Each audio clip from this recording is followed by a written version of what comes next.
من يهده الله فلا مضل له ومن يضلله فلا هادي له وأشهد أن لا إله إلا الله وحده لا شريك له وأشهد أن محمدا عبده ورسوله يا أيها الذين آمنوا اتقوا الله حق تقاته ولا تموتن إلا وأنتم مسلمون يا أيها الناس اتقوا ربكم الذي خلقكم من نفس واحدة وخلق منها زوجها وبث منهما رجالا كثيرا ونساء واتقوا الله الذي تساءلون به والأرحام إن الله كان عليكم رقيبا يا أيها الذين آمنوا اتقوا الله وقولوا قولا سديدا يصلح لكم أعمالكم ويغفر لكم ذنوبكم ومن يطع الله ورسوله فقد فاز فوزا عظيما أما بعد فإن خير الحديث كتاب الله وخير الهدي هدي محمد صلى الله عليه وسلم وشر الأمور محدثاتها وكل محدثة بدعة وكل بدعة ضلالة وكل ضلالة في النار أعوذ بالله السميع العليم من الشيطان الرجيم بسم الله الرحمن الرحيم وقال الله تبارك وتعالى وفي موضع آخر ومن آياته أن خلق لكم من أنفسكم أزواجا لتسكنوا إليها وجعل بينكم مودة ورحمة رب اشرح لي صدري ويسر لي أمري واحلل عقدة من لساني يفقهوا قولي سبحانك لا علم لنا إلا ما علمتنا إنك أنت العليم الحكيم رب زدني علما اللهم رب زدنی علما آمین۔ سب سے پہلے تمام قسم کی تعریفات، حمد و ثنا، کبریائی، بڑائی، بزرگی اللہ وحدہ لا شریک کے لیے لائق و سجاوار ہے، جو اس پوری کائنات کا تن تنہا پالنہار ہے، خالق و مالک و رازق ہے، جس نے ہم تمام لوگوں پر بہت سارے انعامات و احسانات کیے۔ ان احسانات میں سے اللہ رب العالمین کا ایک بہت بڑا کرم، ایک بہت بڑا انعام ہم پر یہ ہے کہ اللہ رب العالمین نے ہمیں ایمان والا بنایا، ہمیں اسلام جیسا پاک صاف ستھرا مذہب عطا کیا، ہمیں امت محمدیہ میں شامل کیا، جس امت میں پیدا ہونے کے لیے حضرت موسیٰ علیہ السلام تمنا کیا کرتے تھے۔ بعدہ لاکھوں کروڑوں اربوں خربوں بے گنتی بے حساب درود و سلام کے پھول نچھاور ہوں تمام نبیوں، رسولوں، پیغمبروں پر، بالخصوص و بالعموم اللہ کے آخری نبی آمینہ کے لالے، عبداللہ کے پیارے، عبد المطلب کے دلارے، جناب عربی حضرت محمد رسول اللہ صلی اللہ علیہ وسلم پر۔ محترم سامعین کرام، دنیا کے اندر مرد کو عورت کی ضرورت ہوتی ہے اور عورت کو مرد کی ضرورت ہوتی ہے۔ اللہ رب العالمین نے مرد و عورت کے اندر ایک خواہش رکھی ہے، نفسانی خواہش، اور ان دونوں کو اللہ رب العالمین نے ان دونوں کے اندر جو خواہش رکھی ہے، ایک دوسرے کے لیے جو اٹریکشن ہے، یہ دو طریقے سے پورے ہو سکتے ہیں۔ وہ دونوں طریقہ کیا ہے؟ ایک طریقہ ہے جائز والا طریقہ اور ایک طریقہ ہے ناجائز والا طریقہ۔ جائز والا طریقہ یہ ہے کہ اگر ہماری عمر شادی کی ہو جائے، نکاح کرنے کی عمر ہو جائے، لڑکا یا لڑکی بالغ ہو جائیں تو ان کا نکاح کر دیا جائے، یہ جائز طریقہ ہے خواہش پوری کرنے کی۔ اور ایک طریقہ ہے ناجائز، جو زنا کہا جاتا ہے جس کو۔ جائز طریقے میں سکون ہے، اطمینان ہے، رحمت ہے، ناجائز طریقے میں بے سکونی ہے، گناہ ہے، حرام ہے، عذاب کے مستحق ہم اور آپ بنیں گے اگر ناجائز طریقہ اپنائیں گے تب۔ اور اتنا بڑا گناہ ہے، اتنا بڑا گناہ ہے کہ اللہ نے قرآن مجید کے اندر اس گناہ کی جو سزا متعین کی ہے دنیا کے اندر، سورہ نور کے اندر فرمایا کہ اگر کوارا شخص زنا کر لے، عورت یا مرد، تو 100 کوڑے لگائے جائیں، اگر شادی شدہ ہے تو مار کر کے رجم کر دیا جائے، برباد کر دیا جائے، ہلاک کر دیا جائے پتھروں سے۔ اتنا بڑا گناہ ہے اور اس کی یہ سزا اللہ رب العالمین نے متعین کی ہے۔ میرے بھائیوں، شادی، نکاح، یہ اسلام کے اندر ایک بہت اہمیت کے حامل ہے۔ ہماری شریعت نے، ہمارے نبی نے، ہمارا دین جو ہمیں تعلیم دیتا ہے کہ جب ہماری عمر نکاح کی ہو جائے تو ہم فوراً شادی کر لیں، نکاح کر لیں۔ قرآن مجید کے اندر ایک مقام پر اللہ رب العالمین نے فرمایا وَأَنْكِحُوا الْأَيَامَ مِنْكُمْ وَالصَّالِحِينَ مِنْ عِبَادِكُمْ وَإِمَائِكُمْ، اے لوگو تم میں سے جو بے نکاح ہیں، جن کی شادی ابھی نہیں ہوئی ہے، جو کنوارے ہیں، ان کا نکاح کر دو، ان کی شادی کر دو، چاہے وہ مرد ہو یا عورت ہو۔ اگر تمہارے غلام بھی بغیر شادی شدہ ہیں، نکاح ان کا نہیں ہوا ہے، اگر وہ نیک ہیں، صالح ہیں، چاہے غلام ہو چاہے لوڈی ہو، ان کا بھی نکاح تم کر دو، ان کی بھی شادی کر دو۔ آج ہمارے سماج اور معاشرے کے اندر نکاح نہ کرنے کا سب سے بڑا جو ریزن بتایا جاتا ہے وہ یہ بتایا جاتا ہے کہ ہمارے پاس دولت نہیں ہے، ہمارے پاس پیسہ نہیں ہے، ابھی ہمارے پاس پیسے کی اور دولت کی استطاعت نہیں ہے، اسی لیے ہم نکاح نہیں کر سکتے ہیں۔ اے لوگو، ہم مسلمان ہیں، ہم قرآن کے ماننے والے ہیں، قرآن تو ہمیں یہ تعلیم دیتا ہے، اور تعلیم یہ دیتا ہے جب نکاح کرنے کی عمر ہو جائے اور تمہارا نکاح نہ ہو تو نکاح کر دو، شادی کر دو۔ إِن يَكُونُوا فُقَرَاءَ يُغْنِهِمُ اللَّهُ مِن فَضْلِهِ۔ آج ہمارے درمیان یہ سبب، یہ وجہ، یہ ریزن بتایا جاتا ہے کہ ہمارے پاس دولت نہیں ہے، اسی لیے ہم نکاح نہیں کر رہے ہیں۔ قرآن تو کہہ رہا ہے اگر جس کا نکاح کیا جا رہا ہے، اگر وہ غریب ہے، اگر وہ فقیر ہے، تو اللہ رب العالمین نکاح کی برکت سے اللہ رب العالمین اسے مالدار بنا دے گا، اپنے فضل سے، اپنی رحمت سے۔ یہ قرآن کی تعلیم ہے۔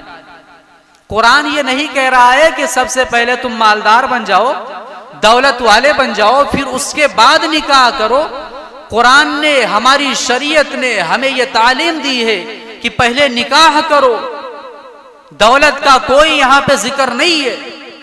نکاح کرو گے، اگر تم غریب ہو، فقیر ہو، نکاح کی برکت سے اللہ رب العالمین تمہیں مالدار بنا دے گا اگر تم فقیر ہو۔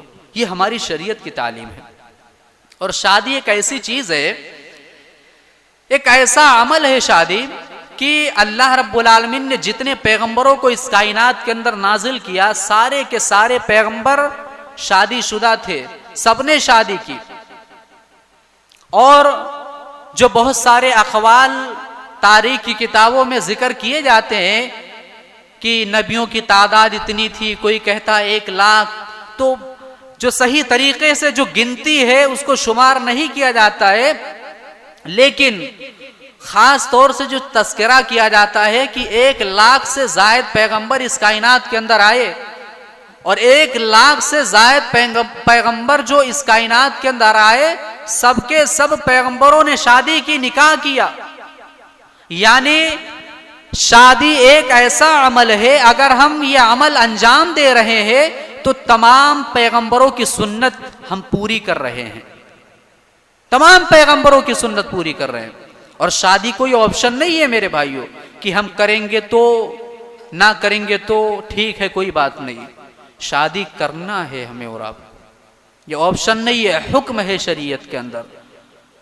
اور پیارے نبی صلی اللہ علیہ وسلم کی حدیثوں کا جب ہم مطالعہ کریں گے تو نبی نے خاص طور سے نوجوانوں کی جماعت کو مخاطب کیا، کہا یا معاشر الشباب، اے نوجوانوں کی جماعت. اللہ کے نبی نوجوانوں کو یہ پیغام دے رہے ہیں، یا معاشر الشباب من استطاع منکم الباءۃ فلیتزوج.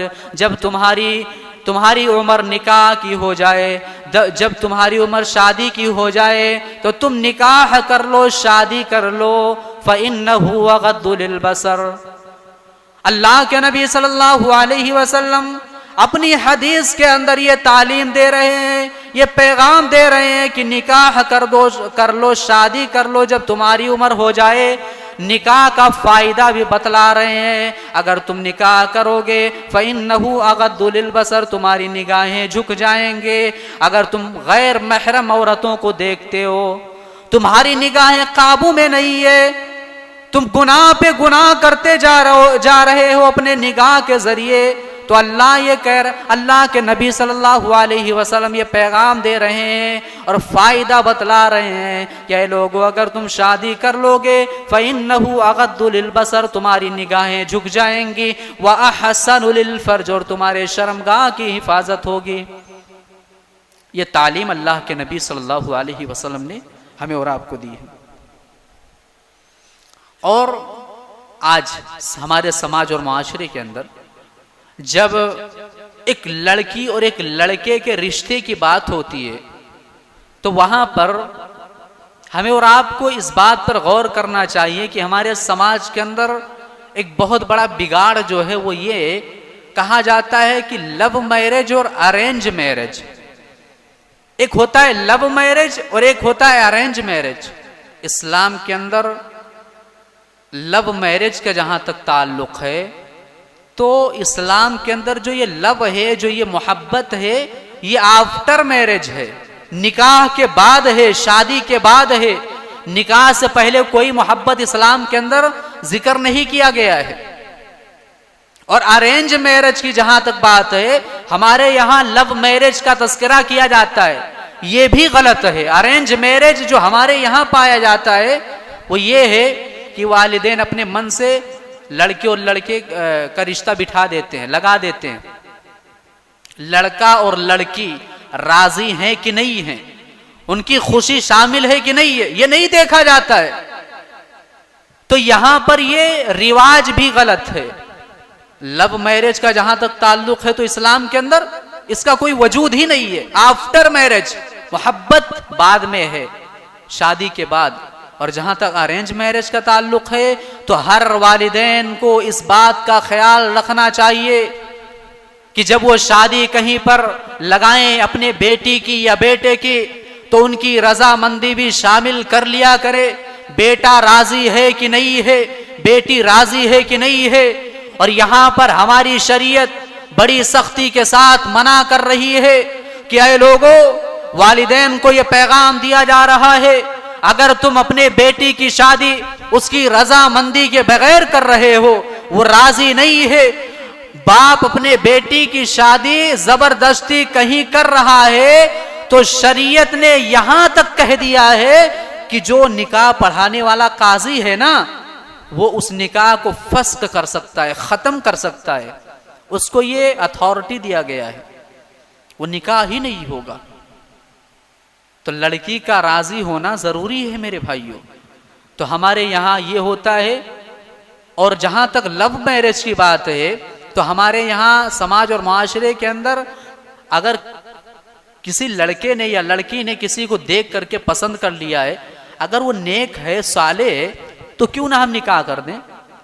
اگر وہ ہمیں یہ کہہ رہا ہے کہ فلاں جگہ ہم نے دیکھا ہے، وہ پسند ہے ہمیں، اگر اس کے اندر کوئی کمی نہیں ہے، وہ نیک اور صالح ہے، لڑکی ہو یا لڑکا ہو، تو ہم کیوں نہ اس کا نکاح وہاں کر دیں؟ یہاں پر ہمارے اندر آنا پائی جاتی ہے، اور ہم کہتے ہیں کہ نہیں یہ پسند اور محبت کی شادی ہمارے یہاں نہیں۔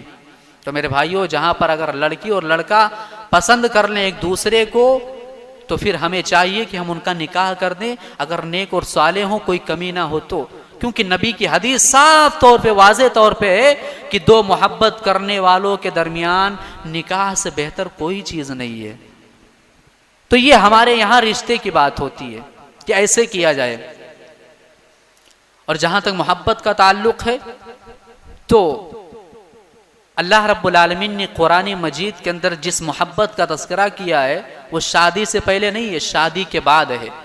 وَمِنْ آيَاتِهِ أَنْ خَلَقَ لَكُم مِّنْ أَنفُسِكُمْ أَزْوَاجًا لِتَسْكُنُوا إِلَيْهَا۔ اے لوگو، اللہ کی بہت بڑی نشانی یہ ہے کہ اللہ رب العالمین نے تمہاری بیویوں کو، تمہاری عورتوں کو تمہارے لیے سکون بنایا ہے، تمہارے لیے سکون کی وجہ اور سبب بنایا ہے۔ اور اللہ رب العالمین نے آگے بیان کیا وَجَعَلَ بَيْنَكُمْ مَوَدَّةً وَرَحْمَةً، اور یہ جو شادی کے بعد یہ جو میاں اور بیوی کے اندر آپس میں جو محبت ہوتی ہے، یہ محبت اور رحمت یہ اللہ کی طرف سے ہوتی ہے، اللہ کی طرف سے ہوتی ہے یہ۔ اور محبت اور رحمت، مودۃ و رحمہ، یہ دو جملوں کا جو تذکرہ کیا گیا ہے، محبت اور رحمت، مفسرین نے ایک بہت اچھا نقطہ نکالا ہے۔ کہا یہاں محبت سے جوانی مراد ہے اور رحمت سے بڑھاپا مراد ہے۔ جب جوانی کے عالم میں میاں بیوی ہوتے تو ایک دوسرے سے محبت کرتے ہیں، ایک دوسرے کی ضرورت ہوتی ہے ان کو بہت زیادہ، اور پھر ایک دوسرے کی جب ضرورت ہوتی ہے تو آپس میں ملتے ہیں۔ اور بڑھاپے کے عالم میں رحمت، ایک دوسرے کے دل میں رحمت ہوتی ہے، یعنی وہ ایک دوسرے کو دیکھ کر کے جی رہے ہوتے ہیں، زندگی گزار رہے ہوتے۔ اللہ رب العالمین نے کہا یہ اللہ کی طرف سے ہے، مودۃ و رحمہ۔ میرے بھائیوں، نکاح ایک ایسا عمل ہے ہماری شریعت کے اندر کہ ہماری شریعت نکاح کو بڑا آسان بتلا رہی ہے، بڑا آسان۔ ہماری شریعت کہہ رہی ہے کہ نکاح بڑا آسان ہے، اور لیکن ہمارے یہاں بڑا مشکل بنا دیا گیا ہے۔ جو مڈل کلاس کا آدمی ہے، مڈل کلاس کا سب سے کم تر آدمی سماج اور معاشرے کے اندر، وہ آدمی بھی اگر شادی کر رہا ہے اپنی اولاد کا، تو اسے بھی 5 لاکھ یا 10 لاکھ خرچے کرنے پڑتے ہیں۔ کیا ہے یہ؟ کیونکہ آج ہمارے سماج کے اندر شادی شریعت والی نہیں ہے، شادی ہماری طرف سے ہو رہی ہے۔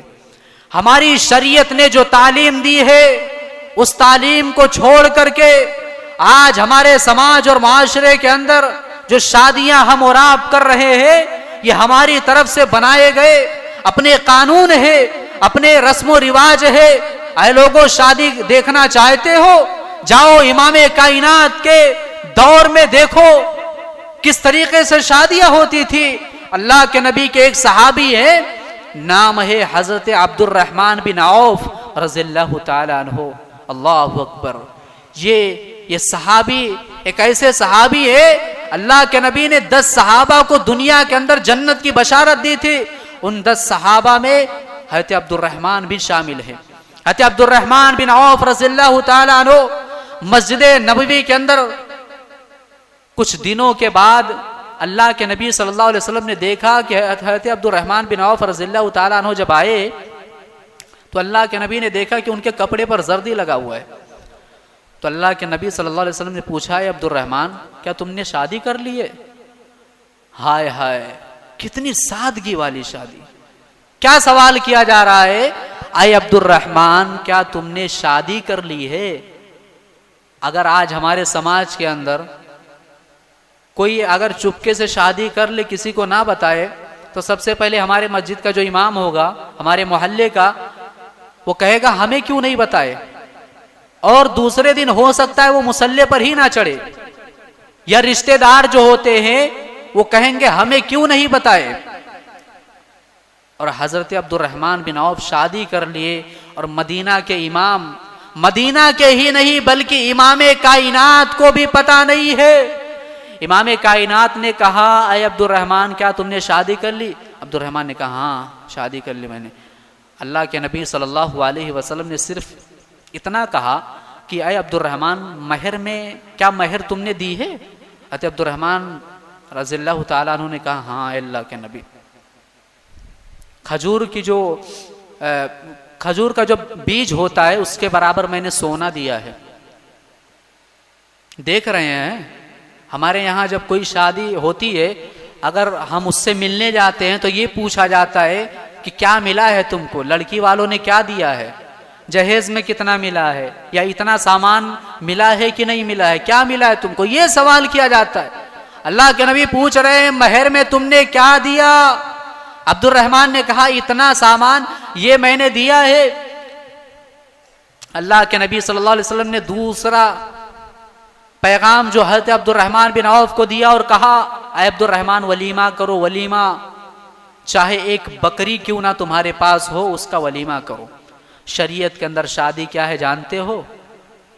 قاضی ہے پڑھانے والا، ولی بیٹھے ہوئے ہیں، دولہا ہے، بس اتنے لوگ، نکاح ہو گیا، نکاح ہو گیا۔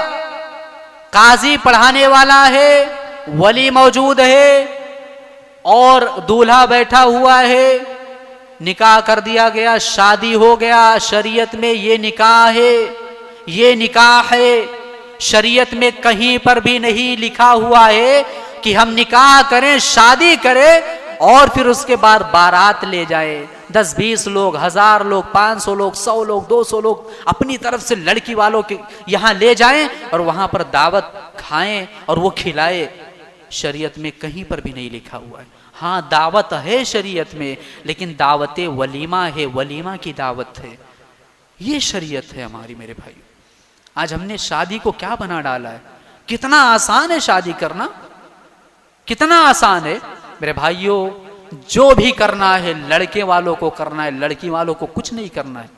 لڑکے والوں کو مہر دینا ہے، لڑکے والوں کو ولیمہ کرنا ہے، لڑکی والوں کو کچھ نہیں کرنا ہے۔ وہ تو اپنی لڑکی دے رہا ہے بیچارہ، اور دیکھا جائے تو ایک طرف سے اس کو خوشی ہو رہی ہے کہ ہمارے اوپر جو ذمہ داری تھی بیٹی کی طرف سے وہ پوری ہو رہی ہے، لیکن ایک طرف یہ صدمہ ہے کہ جس بیٹی کو ناز اور نخرے کے ساتھ پالا تھا، جس بیٹی کا دلار اور پیار اور سب کچھ اس نے برداشت کیا تھا، جس بیٹی کو بڑی محبت کے ساتھ پال پوس کر کے اتنا بڑا کیا تھا، وہ بھائی، وہ باپ، وہ ماں، وہ بہن آج اپنے اس لاڈلی کو، اس پیاری کو جدا کر رہے ہیں، اپنے گھر سے بھیج رہے ہیں، ودا کر رہے ہیں، تمہیں اپنی بیٹی دے رہے ہیں۔ اس سے بڑی چیز اور کیا چاہیے؟ کیا چاہیے اس سے بڑی چیز؟ وہ باپ اپنی پیاری لخت جگر کو دے رہا ہے میرے بھائیوں۔ آج ہمارے یہاں بہت ساری برائیاں جو پائی جاتی ہیں، ان برائیوں میں سے یہ برائی پائی جاتی ہے کہ جس طریقے سے ہمارے گھرانوں میں، ہمارے خاندان میں بیٹی سے پیار کیا جاتا ہے، اس طریقے سے بہو کے ساتھ سلوک نہیں کیا جاتا ہے میرے بھائیوں۔ وہ بھی کسی کے گھر سے آئی ہوئی ہے، اسے بھی اپنا بیٹی ماننا چاہیے اور اپنی بیٹی کی طرح اس کو پیار دینا چاہیے۔ تو جو کچھ ہے لڑکے کی طرف سے ہے، لڑکی کی طرف سے کچھ بھی نہیں ہے، یہ ہماری شریعت میں۔ اچھا ایک مسئلہ اور ہے، وہ یہ ہے کہ آج ہمارے یہاں جو رسم و رواج، بہت سارے جو خرافات پائے جاتے ہیں، ان میں یہ خرافات پایا جاتا ہے کہ جب شادی رشتہ لگایا جاتا ہے تو اس میں ذات بھی دیکھا جاتا ہے، برادری بھی دیکھی جاتی ہے، کون سے برادری کا۔ آپ کے یہاں تو نہیں ہے الحمدللہ، اور آپ کے یہاں سننے میں آیا کہ جہیز کا بھی کوئی تصور نہیں ہے، الحمدللہ بڑی خوشی ہوئی، اور اللہ سے دعا ہے کہ اللہ رب العالمین اس کو ایسے ہی قائم رکھے اور ہمیں جہیز جیسے لعنت چیز سے بچائے، آمین۔ تو میرے بھائیوں ایک برائی یہ بھی ہمارے اندر ہے، برائی نہیں دیکھا جائے تو اپنی انا کو شامل کیا جاتا ہے کہ نہیں ہم شادی کریں گے تو اپنی ہی برادری میں کریں گے۔ اور اللہ کے نبی صلی اللہ علیہ وسلم نے حدیث مبارکہ کے اندر صاف طور پر کہا تنکح المرأة لأربع، کیا کہا اللہ کے نبی نے؟ تنکح المرأۃ لاربع، شادی 4 چیزوں کی بنا پر کیا جاتا ہے، 4 چیزیں دیکھ کر کے، لی مالہا، مال دیکھ کر کے کیا جاتا ہے، ولی حسبہا، حسب و نسب خاندان دیکھ کر کے کیا جاتا ہے، ولی جمالہا اور خوبصورتی دیکھ کر کے، ولی دینہا اور دینداری دیکھ کر کے۔ پھر اللہ کے نبی نے کیا کیا؟ اللہ کے نبی کے جو الفاظ ہیں وہ کیا ہے؟ شادی 4 چیزوں کے بنا پر کیا جاتا ہے، 4 چیزیں دیکھ کر کے۔ یہ نہیں کہا اللہ کے نبی نے کہ 4 چیزیں دیکھ کر کے کرو، حکم نہیں لگایا، لیکن لاسٹ میں آخر میں اللہ کے نبی نے کہا فَاظْفَرْ بِذَاتِ الدِّينِ، سب سے پہلے دین کو رکھو، دینداری کو ترجیح دو۔ اللہ کے نبی نے یہاں پر حکم لگا دیا کہ دینداری دیکھو، دینداری کو سب سے اوپر رکھو۔ ہمارے یہاں اگر ایک لڑکی ہے اس کا رشتہ بٹھایا جاتا ہے، لگایا جاتا ہے۔ اگر ایک عالم ہے یا عالم نہ صحیح کوئی دیندار لڑکا ہے، نمازی ہے، پرہیزگار ہے، کچھ تجارت بھی کر رہا ہے، تھوڑا بہت نہیں کیا جائے گا اس سے۔ اس کے مقابلے میں ایک جاہل ہے، ان پڑھ ہے، اگر وہ زیادہ پیسے کما رہا ہے، دولت کے معاملے میں اونچا ہے۔ اے لوگوں، آج ہمارے اندر یہ کمی پائی جاتی ہے، ہم دینداری نہیں دیکھیں گے۔